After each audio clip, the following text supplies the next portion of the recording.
Sales return book के बारे में नहीं जानते हो, फिर भी वीडियो को स्किप कर रहे हो, सुधर जाओ, एंड तक रुको एंड वीडियो को समझ के जाओ।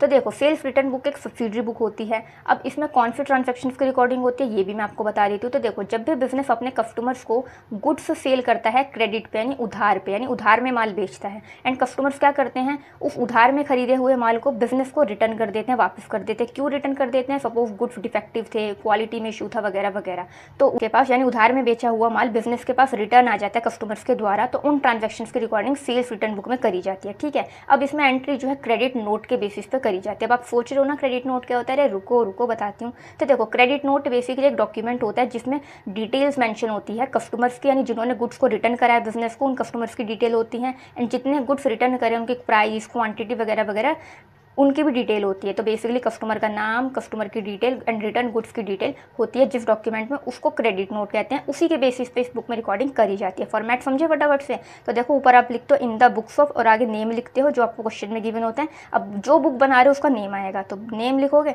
और फॉर्मेट ईजी है। देखो, पहले आप डेट का कॉलम बनाते हो, सेकंड आप पर्टिकुलर्स का कॉलम बनाते हो। पर्टिकुलर्स के कॉलम में आप कस्टमर का नाम, रिटर्न गुड्स की डिस्क्रिप्शन लिखते हो वगैरह वगैरह। अब देखो, थर्ड कॉलम होता है आपका क्रेडिट नोट का। अगर आपको क्रेडिट नोट नंबर गिवन है यहाँ लिखोगे, नहीं भी गिवन है तब भी कॉलम बनाना है। फोर्थ है लेजर फोलियो, फिफ्थ है डिटेल्स जिसमें आप कैलकुलेशन करोगे, एंड फाइनल अमाउंट के कॉलम में आप अमाउंट को लिखोगे। ठीक है, तो ये छोटा सा प्यारा सा इसका फॉर्मेट है। टॉपिक आपका पूरा रिवाइज हो गया एक छोटा सा रील देखने में ही, है ना? तो वीडियो समझ में आई हो तो सब्सक्राइब कर लो, सो दैट शॉर्ट वीडियोस के भी नोटिफिकेशन है एंड लॉन्ग वीडियोस के भी नोटिफिकेशन।